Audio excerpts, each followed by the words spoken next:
டென்டூட்ஸ் நேயர்களுக்கு வணக்கம். இன்னைக்கு நம்மளுடன் யார் இணைஞ்சிருக்காங்கன்னா, அரசியல் விமர்சகர் ஜெகதீஸ்வரன் நம்மளுடன் இணைஞ்சிருக்கார். வாங்க பேசலாம். தமிழகத்தில் முதல் முறையாக ஆட்சி அமைந்த ஒரு மாதத்திற்குள் இத்தனை எம்எல்ஏ ராஜினாமா செய்த ஒரு அற்புதமான காட்சியை பார்க்கின்றோம்.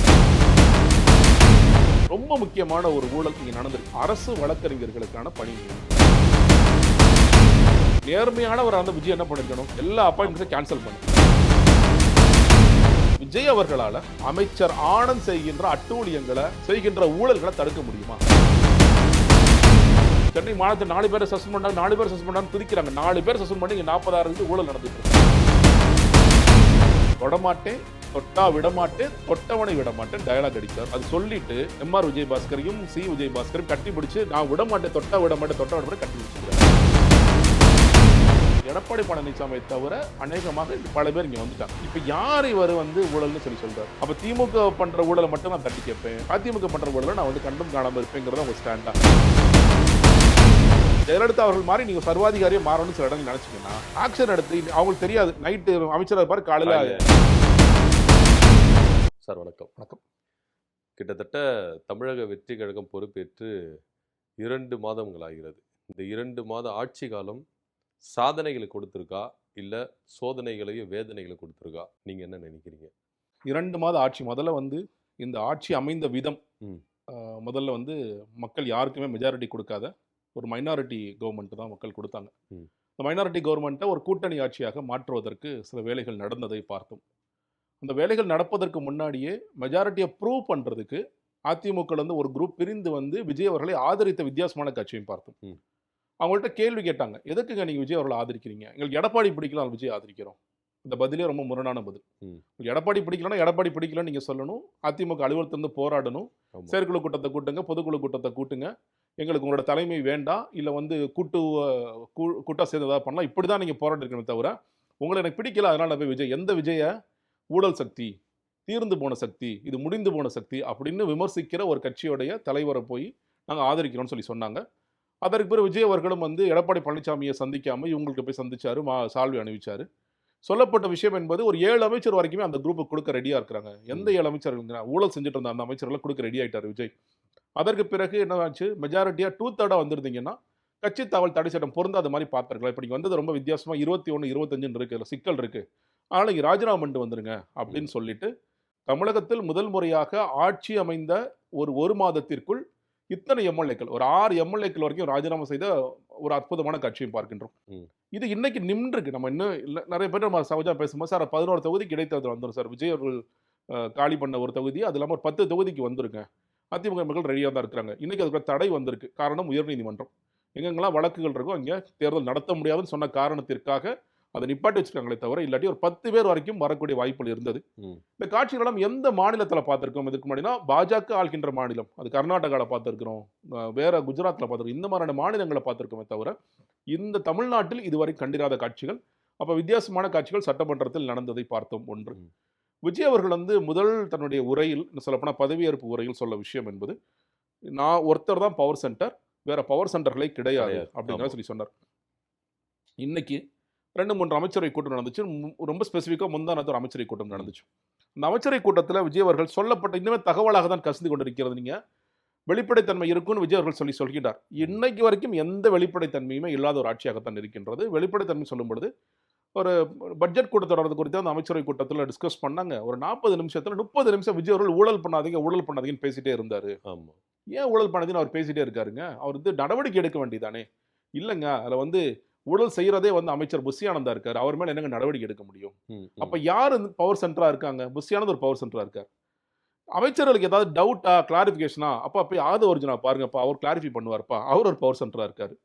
திடீர்னு விஜய் அவர்களுடைய பிறந்த நாள் அன்னைக்கு ஜெகதீஷ் பழனிசாமி ஒரு ட்வீட் போடுறாரு, அண்ணா ரொம்ப நன்றிண்ணா, எனக்கு சினிமா காலத்துல இருந்து என்ன வாழ வச்சுட்டு இருந்தீங்க, எனக்கு என்ன பிரைவேட் செக்ரட்டரி ஆக்கியிருக்கீங்கன்ட்டு. இது என்ன புதுசா இருக்கு? அரசாங்க நம்மளுடைய வரிப்பணத்துல ஒருத்தர் சம்பளம் வாங்கிட்டு இருக்கா, நமக்கு யாருக்குமே தெரியாது. ரைட், அது ஒண்ணு. ரத்தன் பண்டிட்னு ஒருத்தர் நியமிச்சாங்க, ஜிஓ வெளியே வந்துச்சு, உடனே ஊரே சேர்ந்து அடிச்சோன்னா அவர் அவள் திங்க் அபவுட் இட்னு விஜய் சொன்னார், உடனே பண்ணிட்டார்.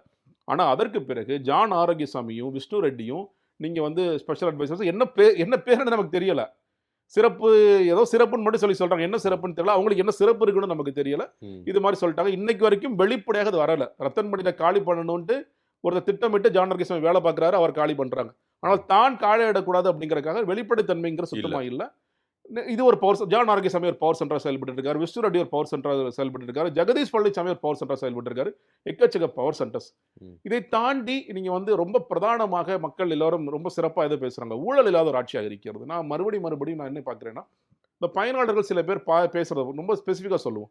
பள்ளி கல்வித்துறையில இருக்கக்கூடியவர்கள் வந்து, சார் முன்னாடி நாங்க 5 லட்சம் வரைக்கும் ரினியூவல் கொடுத்தோம், ஆமா. அது ஒரு நல்ல மாற்றமா நான் பார்க்கின்றேன். சரி, ஓகே, பரவாயில்ல, நல்ல விஷயமா வந்திருக்கு. ஆனா சிக்கல் என்னன்னு கேட்டீங்கன்னா, இப்பொழுது முன்னாள் அமைச்சர் அன்பில் மகேஷ் பொய்யாமொழி மேல அவர் சொன்ன உடனே ஒரு 48 மணி நேரத்துல நீங்க கொடுத்த கம்ப்ளைண்ட் வாபஸ் வாங்காட்டி நாங்க வந்து நஷ்டஈடு மான நஷ்டஈடு போடுவோம்னு சொல்லிட்டு வழக்கு போட்டிருக்காங்க. அது குறித்து என்னாச்சுன்னு நமக்கு தெரியல. அப்போ இது உண்மையிலே எந்த அளவுக்கு ஊழல் நடந்திருக்கிறது அப்படிங்கிற ஒரு மிக முக்கியமான கேள்வி அதுல இருக்கு. அதை தாண்டி ஆதவர்ஜுனா வந்து ஹைவேஸ்ல இருக்கிற கான்ட்ராக்டர்ஸ்ட்ட யாரும் நீங்க லஞ்சம் கொடுக்க வேண்டாம், ஊழல் நீங்க வந்து யாருக்கும் பார்ட்டி ஃபண்ட் கொடுக்க வேண்டிய அவசியம் இல்லை அப்படின்னு சொல்றாருன்னு சொல்லி அதை சொல்றாங்க. நரேட்டிவா பல இடங்கள்ல ஊழல் இல்லாத ஆட்சி ஆனா நீங்களும் நானும் யாரோ பயனாளரை நேரடியாக சந்திச்சோம்னு நான் சந்திக்கல சார். நான் வந்து இந்த ஆஃபீஸ்க்கு போனேன் சார், முன்னாடி வந்து நான் லஞ்சம் கொடுத்தா சார் பண்ணிட்டு இருந்தேன், லஞ்சமே இல்லாத. நான் சொல்றேன், நான் சில துறைகளில் ஈடுபட்டிருக்கேன், வெவ்வேறு முறைகளில் ஈடுபட்டிருக்கேன். அந்த துறைகள் லஞ்சம் ஒழியல, லஞ்சம் கொடுத்துட்டு தான் இருக்கும், லஞ்சம் கொடுத்து தான் இருக்கும், அது வாங்கிட்டு தான் இருக்கிறாங்க. நேரடியான பயனாளர்களை பார்க்க முடியல. டக்குன்னு என்ன வராங்கன்னா உடனே, சார் இது குறைந்த பிறந்த 2 மாசம் தானே சார் ஆச்சு, என்ன சார் நீங்க அதுக்குள்ள அவசரப்படுறீங்க. ஒரு பக்கம் ஊழலே இல்லைன்னு விஜய் அவர்கள் சொல்றாரு, இந்த பக்கம் சார் இது குழந்தை பிறந்த 2 மாசம் ஆச்சு, அது நடக்க கூட தெரியாது, அந்த குழந்தைகிட்ட போய் இப்படி நீங்க எதிர்பார்க்கலாமான்னு சொல்றாங்க. இன்னொன்னு, அமைச்சர்கள் மேல குற்றச்சாட்டுகள் வந்தா அதிகாரிகளை கை காட்டிட்டு ஓட்டுற ஒரு ஆட்சியாக இருக்கிறோம். இங்க பாருங்களேன், 10 ரூபாய் பாட்டிலுக்கு பாலாஜி வாங்கினார், இதுதான் வந்து ஸ்டேட்மெண்ட். யார் வாங்கினார்? செந்தில் பாலாஜி. கடையா போய் ஒருத்தர குடிகாரன் 10 ரூபா கொடு 10 ரூபா கொடு 10 ரூபா கொடுக்கும்போது நம்ம மைண்ட்ல ஃபிக்ஸ் ஆயிடுச்சு. நீங்க வந்து 2G ஓடனா 1,76,000 கோடி ஃபிக்ஸ் ஆன மாதிரி 10 ரூபா பாட்டில் பாலாஜி வாசல் படி 10 ரூபா குறை 10 ரூபா மாதிரி ஃபிக்ஸ் பண்ணி விட்டாங்க. ஆனா நேற்று நீங்க பழனி தண்டாயுதபாணி கோயில்ல நீங்க வந்து 100 கோடி ரூபாய் சொத்தை 2 கோடி ரூபாய்க்கு வந்து ரிஜிஸ்டர் பண்ணிட்டாங்க.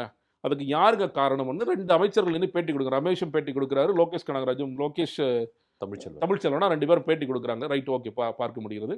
உடனே சார் நாங்க தப்பு பண்ணல சொல்லி திமுகங்க இதே சொன்ன போது என்ன சொன்னீங்க? அதெல்லாம் திமுக தப்பு பண்ணிருப்பாப்பா. இப்போ அதுலயே நம்மளுக்கு முரண்பாடு இருக்குல்ல சார். இப்போ பத்திரப்பதிவுத்துறை அமைச்சர் வந்து தப்பு நடந்துருச்சுன்னு சொல்றாங்க, ஆனா இந்து சமய அறநிலையத்துறை அமைச்சர் சொல்லி சில தவறுனால நடந்துருச்சு. இவர் ஒத்துக்கிறாரு, இவர் ஒத்துக்க மாட்டேங்கிறாரு. அதுலயே நிறைய முரண்பாடுகள் இருக்கு. நேத்து வந்து ஜஸ்டின் மணிகண்டன் 4-5 பேர் குற்றச்சாட்டப்பட்ட ஜஸ்டின் மணிகண்டன் ஒரு சார் பதிவாளர், அவர் என்ன நேத்து போய் ஜாமீன்ல சொல்றாருன்னா, சார் நான் வரது முன்னாடி எல்லாம் முடிஞ்சு போச்சு, என்னையே குற்றம் சொல்லிட்டு ஜாமீன் கொடுத்துருச்சு கோர்ட்டு. ரொம்ப பெரிய வழக்குன்னு எல்லாம் சொல்லி அது ஜாமீன் கொடுத்துருச்சு. இப்போ இன்னொன்று, அது கோர்ட்டோட பார்வை கடைசி வரி இதில் ஒரு சார்பாக நடவடிக்கை எடுக்கப்பட்டுள்ளது. இது நீதிபதி அவர்களோட பார்வை. இந்த பார்வை ரொம்ப முக்கியம். அப்போ ஒரு பக்கம் என்ன சொல்றீங்க, நாங்க ஊழல் இல்லாத ஆட்சின்னு சொல்றீங்க. இன்னும் சொல்ல போனா எந்த அறநிலையத்துறை அமைச்சர்னு கேட்டீங்கன்னா, முறுக்கு பாக்கெட்டை வந்து நீ எப்படி என்ன தேதி போட்டிருக்க, இது சத்தியமா வந்து அந்த தேதியில தான் பண்ணுச்சான்னு ட்ரோல் ஆகிற அளவுக்கு இருந்தது ஒரு விஷயம். பார்த்து நல்ல விஷயம் பண்ணிருக்காரு. திருச்செந்தூர் போயிட்டு அந்த லஞ்சம் வாங்குற அதெல்லாம் பண்ணார். ஆனா தாவேக்கோடைய ஆளே ஒருத்தர் நேத்து முந்தானத்து ஒரு வீடியோ போட்டிருக்காரு, ரமேஷ் வந்தார் எல்லாம் மாறிச்சுன்னு நான் நினைச்சேன், எதுவுமே மாறல. அன்னைக்கு நடந்தது நல்லா இருந்தது, பார்க்கறதுக்கு நல்ல கதையோட திரைக்கதெல்லாம் ரொம்ப சிறப்பா இருந்துச்சு. இன்னைக்கு எதுவுமே மாறல. மறுபடியும் திருச்செந்தூர்ல ஐயர் என்ன வேலை பார்க்குறாங்களோ அதை பார்த்துட்டு இருக்காங்க, யாரும் என்ன வேலை பார்க்கல பார்த்துட்டு இருக்காங்க, எதுவுமே மாறலன்னு சொல்றாரு. அப்ப எல்லாமே ஒரு நெரேட்டிவா சில விஷயங்கள் நடக்கிறத பார்க்கின்றோம். ஆனா அது தொடருதா, உண்மையிலே பயனாளர்களாக இருக்கிறார்களா அப்படிங்கிறத பார்க்க முடியல. ரொம்ப முக்கியமான ஒரு ஊழல் இங்க நடந்திருக்கு. ஒரு ஊழல் இதெல்லாம் கூட நீங்க அரசியல் புரசலா ஊழல் நடந்துச்சோ நடக்கலையாங்கிறது நம்ம குற்றச்சாட்டுகள் விமர்சனங்கள் போயிட்டு இருக்கு. ஒரு ஊழல் கன்ஃபார்மா நடந்திருக்கு. இது எதுன்னு கேட்டீங்கன்னா, அரசு வழக்கறிஞர்களுக்கான பணி நியமனம். ஜூன் 30ஆம் தேதியோடைய தமிழ்நாட்டில் இருக்கிற எல்லா கோர்ட்ஸும், நான் சொல்றது மாவட்ட நீதிமன்றங்கள், கீழமை நீதிமன்றங்கள், 2 நீதிமன்றங்களையும் ஹைகோர்ட் வரைக்கும் எல்லாத்துலயும் பதவி காலி. எந்த ஒரு புது கவர்மெண்ட் வந்தாலும் அவங்களுடைய ஆட்களை, உதாரணத்துக்கு திமுக ஏற்கனவே ஒரு வழக்கறிஞர் அணி இருக்கும். அந்த அணியில் இப்போ வில்சன் அவர்கள் தலைமையில் இருந்து எல்லாரும் வரிசையா, சார் இதுக்கு பிபி, இதுக்கு இவர் ஜிபி, சார் இவர் அடிஷனல் பீடர், சார் இவர் வந்து பப்ளிக் ப்ராசிக்யூட்டர், இவர் வந்து எல்ஓபி கேஸ் பார்ப்பாரு, இவர் அந்த கேஸ் பார்ப்பாரு, இப்படின்ட்டு ஒரு லிஸ்ட் போட்டு ஜூலை 1 முன்னாடி ரிலீஸ் பண்ணிடுவாங்க. ஜூலை 1 பதவி ஏற்றுட்டு ஜாமீன் வழக்கை போய் பார்க்க ஆரம்பிச்சிடும். இந்த ஆட்சியில் பார்த்தீங்கன்னா ஜூலை 2ஆம் தேதி ஒரு வழக்கு தாக்கல் ஆகுது. என்ன வழக்குன்னா, தாவேக நிர்வாகி ஞான சௌந்தரி விருப்புரத்தில் போறாங்க. இந்த மாநிலத்தில் போட்ட எல்லா அரசு வழக்கறிஞர்கள் பணி நியமனத்திலையும் 5 லட்ச ரூபாயிலிருந்து 30 லட்ச ரூபா வரைக்கும் லஞ்சம் வாங்கியிருக்கிறாங்க. யாருங்க வாங்கினது? மாவட்ட செயலாளர் வாங்கினாரு. அதற்கு பிறகு புஷி ஆனந்த் அண்ணே வாங்கினாரு. விஜய் அவர்களுக்கு தெரியுமா? விஜய் அவர்களுக்கு தெரியாம கூட இருக்கலாம்னு விஜய் அவர்களை காப்பாற்றி விடுற வேலை அவங்களும் பார்க்குறாங்க. ஓகே, அவங்க விமர்சனத்தோட போகல, கோர்ட்ல போய் வழக்கு போட்டாங்க. அந்த வழக்கு நேத்து வந்துச்சு. நீதிமன்றத்திலையும் எனக்கு நேத்து ஒரு வித்தியாசமான என்னன்னு கேட்டீங்கன்னா, அதில் முதலமைச்சர் விஜய் பேரையும் ஆனந்த் அவர்கள் பேரும் நீக்கிறாங்க. எனக்கு புரியல. இல்ல நியாயமா நடந்ததுன்னு சொல்றாங்க. எனக்கு இல்லங்க. அது ம். என்னன்னு சொல்றேன்னா, அவங்க ம். என்ன அவங்களோட பார்வை என்னன்னா, ஒரே கட்சியில இருந்து ஆட்கள போடாம, திமுக, அதிமுக ஆட்கள கூட நாங்க போட்டுருக்கோம். ஆமா. அப்படின்னு அவங்க சொல்றாங்க. அது ம். ரொம்ப நியாயம்னு பார்க்குறாங்க. ஆனா சிக்கல் என்ன தெரியுமா? ம். இங்க வந்து தாவேக்காவுடைய வழக்கறிஞர் அணின்னு ஒண்ணு இருக்கு. இப்ப திமுக ட்ட இருக்கிற மாரி அதிமுக வழக்கறிஞர் அணின்னு ஒண்ணு இருக்கு. ஆமா. அந்த வழக்கறிஞர் அணி லிஸ்ட்ட மட்டும் நீங்க எடுத்து நீங்க அனலைஸ் பண்ணுங்க. ம். அதுல பல பேர் வந்து பார்ல ரெஜிஸ்டர் ஆகாதவங்க. ம். ம். நம்ம திருப்பதியில காலேஜ் இருக்கு இல்லையா? எல்எல்பி படிச்சுட்டு ஆமா. வந்தேன். திருப்பதில எல்லாம் படிக்கலாம் மாட்டோம். ம். அப்ளிகேஷன் போட்டோனே நான் வந்து ஸ்டிக்கர் ஒட்டிருவேன் வண்டியில. Lawyer, advocate okay. நான் கிளீனா ஒட்டிருவேன். டேய் ம். எப்படா நீ அட்வொகேட் ஆன? இப்ப தானே திருப்பதி போயிட்டு திருப்பதி இருக்க. போயிட்டு இருன்னு இது நடக்குது. தமிழ்நாடு முழுக்க நடக்குது இது. ம். இந்த ம். மாரி ஆட்கள் தான் தாவேக்குல இருக்கிற ஆட்கள் எல்லாருமே. ம். ஸோ அந்த ஆட்கள வச்சு தான் வழக்கறிஞர் அணிய போட்டாங்க. ஆனா, இதுல நீங்க வழக்கறிஞர் அரசு வழக்கறிஞர் நியமனத்துல இருக்கிற மிக முக்கியமான ஒரு ரூல் என்பது 7 வருட காலம் உங்களுக்கு எக்ஸ்பீரியன்ஸ் இருக்கணும். ஓகே. இல்ல நம்பர் ஆஃப் கேஸஸ் இவ்வளவு பார்த்திருக்கணும் சட்டங்கள் இருக்கு. அதனால ம். நீங்க தாவேக்கள் அணிய தூக்கி போட முடியாது. ம். அப்போ என்ன பண்ற மாவட்ட செயலாளருக்கு, நம்ம ஆள் எவ்வளவு பேர்ரா இருக்கான்? அண்ணே 3 பேர் தானே தேர்வான். ம். நமக்கு 11 பேர் தேவைடா. நம்ம என்னடா பண்ணலாம்? ஆனா திமுகலயும், அதிமுகலயும் காசு குடுத்து வர ரெடியா இருக்காங்கண்ணே. ம். ரூ. 5 குடுக்குறானே, ரூ. 10 வாங்கு. ம். இது எல்லா ஊர்களையும் நடந்தது. ம். அதுல என்ன ஆயிடுச்சுன்னு கேட்டீங்கன்னா, ஆடு திருடின ஒரு லாயர கொண்டு போய் பிபியா போடுறாங்க. ஆமா. நீங்க வந்து தலித் பாதிக்கப்பட்ட வழக்குகள் பார்க்க வேண்டிய அந்த நீதிமன்றத்துல, நீங்க வந்து பிசிஎம்பிசிய போடுறாங்க. பிசிஆர் கோர்ட்ஸ்ல பிசிஎம்பிசிய போடுறாங்க. ம். ஜட்ஜ் பார்த்துட்டு என்னையா நீங்க பண்றீங்கன்னு அவங்க சில இடங்கள்ல கேட்கறாங்க. என்ன இது ஆட்கள்லாம் சரியில்லையே! இவங்கலாம் வச்சு எப்படி வாதாட போறீங்க? இல்ல சார் டைம் குடுங்க. டைம் குடுக்குறதுக்கு இது விளையாட்டு பொருள் கிடையாது. நீங்க அங்கேயே மக்கள்ட்ட போய் டைம் 6 மாசம் குடுங்க. நீங்க டைம் குடுத்து அங்கேயே விளையாடலாம். ம். கோர்ட்ல அப்படி நீங்க விளையாட முடியாதுன்னு ஜட்ஜே சில இடங்கள்ல, சில கோர்ட்ஸ்ல கடுமை காட்டிய சம்பவங்களும் நடந்திருக்கு. ம். ஒரு தடவ பார்ப்போம், 2 தடவ பார்ப்போம். எங்களுக்கு ரிமூவிங் பவர்ஸ் இருக்கு. நான் ரிமூவ் பண்ணிருவேன். நீங்க ஒரு ஊர்லங்க எனக்கு கரெக்ட்டா அந்த ஊர் பேர் நான் சொல்ல விரும்பல. அந்த பிபிக்கு கட்ட படிக்க தெரியல. கட்ட படிக்க தெரியல அவரத்துக்கு இங்க பிபியா போட்டு வச்சிருக்காங்க. இந்த மாதிரியான கொடுமைகள் நடந்திருக்கு. ஏன் நடந்துச்சுன்னு கேட்டீங்கன்னா, இது முழுக்க முழுக்க இந்த ஊழல் ஏன் ரொம்ப முக்கியமான ஒரு பிரச்சனைன்னு நான் சொல்றேன்னா, ம். நீங்க வந்து பிபியா நான் பிபி ஆயிட்டேன். ம். நான் வந்து ஒரு ரூ. 10,00,000 குடுத்து பிபி ஆயிருக்கேன்னு வச்சுக்கங்களேன். எனக்கு என்ன வழக்கு தெரியுமா வரும்? ஒருத்தன் கஞ்சா கடத்திட்டு வந்திருப்பான். அவன் பெயில் அப்ளை பண்ணுவான். யூசுவலா வந்து ப்ராசஸ் இந்த பனிஷ்மென்ட்ங்கிற மாரி கோர்ட் பலன்கள் என்ன பண்ணுது, இந்த கஞ்சா வியாபாரிகளுக்கெல்லாம் பெரிய தண்டனைக்கு அளவுக்குலாம் போறதில்ல. சார்ஜ் ஷீட்டுக்குலாம் போறதில்ல. ம். ஒரு 30 நாள் ஜெயில்ல இரு. அது வரைக்கும் பெயில் குடுக்காதீங்கன்னு வந்து. ஒரு 15 நாள் ஆனா எனக்கு வெளிய போய் அவசரமா கஞ்சா வியாபாரம் பண்ண வேண்டிய அவசியம் இருக்கு. நான் வெளிய போணும். பிபிய மட்டும் கொஞ்சம் எதிர்க்காம பார்த்துக்கங்க. அப்படின்னா, ஓகே. பிபி என்ன சொல்லுவாரு, எனக்கு ஒரு ரூ. 2 குடுத்துரு. இது நடக்குதா, நடக்கலையா? ஆமா. நடந்திருக்கா, ஆமா. நடக்கலையா? நடக்குது. அப்ப அந்த மாரி பிபி வந்து ஒரு பக்கம் அரசாங்கம் கஞ்சாவை ஒழிக்க வேண்டும். போதை இல்லாத ஒரு தமிழகத்தை உருவாக்க வேண்டும். இந்த பக்கம் பிபி வந்து ரிலீஸ் பண்ணி விடுவாருன்னு சொன்னீங்கன்னா, ம். இது மிகப்பெரிய இது நான் சொல்ல கஞ்சா ஒரு சின்ன உதாரணம். கொலை வழக்கு, போக்சோ வழக்கு, ம். பெண்களுக்கு எதிரான குற்றங்கள் செய்த வழக்கு, இந்த எல்லா வழக்குலயும் நீங்க பப்ளிக் ப்ராசிக்யூட்டர் ரோல் வந்து ரொம்ப ரொம்ப முக்கியமான ஒன்று. நீங்க அடுத்ததாக ஆர்டிஓ கேஸஸ் அதுலலாம் வந்து என்ன ஆகும், நீங்க வந்து ஜிபியோடைய ரோல் ரொம்ப முக்கியமான கேஸஸ். ஆர்டிஓல வந்து கவர்மெண்ட் ப்ளீடரோட கேஸ்லாம் ரொம்ப முக்கியமான விஷயம். இவங்கலாம் அவங்கள டீல் பண்ண வேண்டிய அவசியம் இருக்கு. நிறைய எக்ஸிக்யூட்டிவ் பெட்டிஷன்ஸ் வரும், இபிஸ் வரும். அதுலலாம் இவங்களோட ரோல்லாம் ரொம்ப முக்கியம். இது எல்லாத்துலயும் லஞ்சம் குடுத்துட்டு ஒருத்தர் வந்து உட்கார்ந்திருந்தாருன்னா, அவர் நேர்மையாக செயல்படணும்னா செயல்பட மாட்டார். இதுல யாரெல்லாம் இன்வால்வ் ஆயிருக்குன்னு கேட்டீங்கன்னா, எல்லா மாவட்டத்திலும் இன்வால்வ் ஆயிருக்காங்க. ம். இந்த கோர்ட் பாருங்க சீட்டர் நிர்மல்குமார் கூப்பிட்டு பேசுறாருல, மாநிலத்தில் என்ன பண்ணி வச்சிருக்கீங்க? ஆமா காசு வாங்கிட்டு தான் போட்டோம். நீ யார்? அவங்க என்ன கேட்குறாங்க? நீ யார் முதல்ல? தவகைக்குள்ள நீ எப்போ வந்த? அவருக்கு ஒன்றும் பண்ண முடியல. ம். நான் 6 மாசம் பார்ப்பேன். டெம்பரரி போஸ்ட்டா தான் நாங்க சொல்லுவோம். 6 மாசம் கழிச்சு நான் தூக்கிறேன். ஒழுங்கா அவள பெர்ஃபார்ம் பண்ண சொல்லுங்க. நான் என்ன சொல்றேன்? லஞ்சம் வாங்கி நீங்க போட்டுட்டீங்க. அதுக்கப்புறம் பெர்ஃபார்ம் பண்ணலனா இது என்ன மெஷர்னு எனக்கு முதல்ல புரியல. நீங்க நேர்மையானவரா இருந்தா விஜய் என்ன பண்ணியிருக்கணும்? எல்லா ஆமா. அப்பாயின்ட்மெண்ட்ஸையும் கேன்சல் பண்ணு. நீ போய் ஜட்ஜஸ்ட்ட பேசுங்க. சார் எனக்கு ஒரு 10 டேஸ் டைம் வேணும். கொஞ்சம் பெயில் மூவ் பண்றது கொஞ்சம் கஷ்டம் தான். கொஞ்சம் 10 டேஸ் டைம் இல்ல 5 டேஸ் டைம் குடுங்க. நேர்மையா நான் அப்பாயிண்ட் பண்றேன். இதுதானே நீங்க சொல்லணும். கண்டிப்பா சொல்லிருவோம். நீங்க என்ன டைரக்ட்டா சொல்றீங்க? இவரே எல்லாரையும் இது பண்ணியிருக்கலாம். சொல்ல வேண்டியதானேங்க. ம். அண்ணே ஆனந்தனை தள்ளுங்க. நீங்களே அத கையில எடுத்து பண்ணுங்க. எல்லா ஊர்ல எல்லா மாநிலத்திலும் கூப்பிடு. எவனாவது வந்து காசு கீசு வாங்குனீங்க தொலைச்சு எடுத்துருவேன். இதுதானே விஜய் சொல்லணும். கண்டிப்பா சொல்லிருவோம். நீங்க மக்கள்ட்ட போய் யாராவது காசு கேட்டா அண்ணன் பேர சொல்லுங்க. ஏன் அந்த லாயர்ஸ கூப்பிட்டு நீங்க காசு கேட்டா அண்ணன் பேர் சொல்லுங்க. நான் உங்கள்ட்ட சொல்ல வேண்டியதானே. யார் யார்ப்பா காசு குடுத்தீங்க? என்ட்ட நேர்மையா சொல்லுங்கப்பா. அண்ணனுடைய தம்பிகளே வாங்குறாங்க சார் சில இடத்துல. அதாங்க அவங்க தாங்க வாங்குறாங்க. ம். அண்ணனோட தம்பி தான் வாங்குறாங்க. அண்ணன் பக்கத்திலே இருக்கிற அமைச்சர் ஆனந்த் நான் சொல்றேன் இல்லையா? விஜய் அவர்களால அமைச்சர் ஆனந்த் செய்கின்ற அட்டூழியங்கள, ம். செய்கின்ற ஊழல்கள தடுக்க முடியுமா? நான் இன்னொரு சில துறை ரீதியா வர்றேன் நான்.